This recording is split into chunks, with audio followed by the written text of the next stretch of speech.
ગુજરાતમાં આગામી સમયમાં યોજાનાર સ્થાનિક સ્વરાજ્યની 72થી વધુ નગરપાલિકાઓની ચૂંટણી માટે કોંગ્રેસ પક્ષની તૈયારી.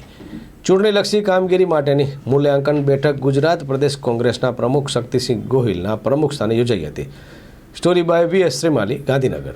ગુજરાતમાં આગામી સમયની અંદર 72થી વધુ નગરપાલિકાની ચૂંટણી યોજાવા જઈ રહી છે.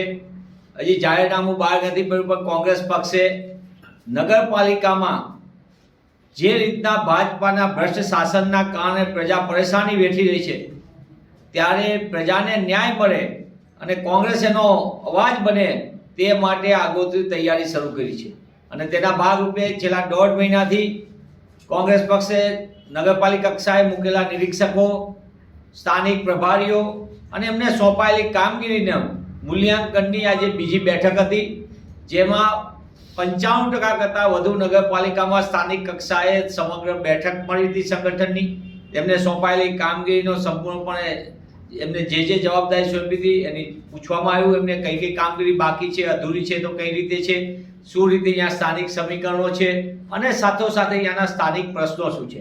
નગરપાલિકા એટલે નળ ગટર અને રસ્તા સહિતની પાયાની સુવિધાના અભાવ અને અનેક નગરપાલિકાઓ પોતે ભાજપાના ભ્રષ્ટ અને અણઘડ વહીવટના કારણે પોતે જે રીતનું કુશાસન આપ્યું છે તેની અનેક વિગતો પણ સામે આવી છે. ત્યારે કોંગ્રેસ પક્ષે નગરપાલિકા માટે ચૂંટણીની તૈયારીના ભાગરૂપે આજે ગુજરાત પ્રદેશ કોંગ્રેસ સમિતિના સન્માનીય અધ્યક્ષ શ્રી શક્તિસિંહજી ગોહિલના અધ્યક્ષસ્થાને અમારા વિપક્ષના નેતા અમિતભાઈ ચાવડા અને અમારા એઆઈસીસી દ્વારા નિમાયેલા મંત્રીશ્રીઓ એ તમામે કામગીરીનું મૂલ્યાંકન કર્યું હતું. સાથોસાથે તમામ નગરપાલિકા વિસ્તારમાં ચૂંટણી પહેલાં કૌશલ્ય તાલીમ શિબિર યોજાઈ જાય, એટલે કે 40% કરતાં વધુ નગરપાલિકામાં કૌશલ્ય તાલીમ શિબિર પૂર્ણ થઈ ગઈ છે અને બાકીની નગરપાલિકામાં પણ જે કામગીરી સોંપાય એમાં કૌશલ્ય તાલીમ શિબિરની કામગીરી પણ પૂર્ણ કરવામાં. સાથોસાથ કોંગ્રેસ પક્ષે સ્થાનિક સ્વરાજની ચૂંટણી માટે સૌથી મોટી જવાબદારી સ્થાનિક લોકોને માટેની ચૂંટણી સમિતિની જાહેરાત કરવાનું નક્કી કર્યું છે. એટલે કે ઉમેદવારોની પસંદગી અને તેની સ્થાનિક લોકો સાથે પરામર્શ માટેની એક બાકી સમિતિ બનાવી છે. એની આજે સંપૂર્ણપણે નગરપાલિકાની તેની જાહેરાત કરવામાં આવશે. સ્થાનિક આગેવાનો સ્થાનિક કક્ષાએ એની જે પ્રમાણના સમીકરણો છે એને ધ્યાનમાં લઈને ઉમેદવારોની પસંદગી પણ સ્થાનિક કક્ષાએ કરી શકશે. સાથોસાથે સ્થાનિક સ્વરાજની ચૂંટણી માટેની જે નગરપાલિકાઓમાં છે ત્યાં 28મી ડિસેમ્બરના રોજ તમામ નગરપાલિકાઓ સહિત સમગ્ર રાજ્યમાં કોંગ્રેસ પક્ષ દ્વારા 28મી ડિસેમ્બરે કોંગ્રેસનો સ્થાપના દિવસ છે.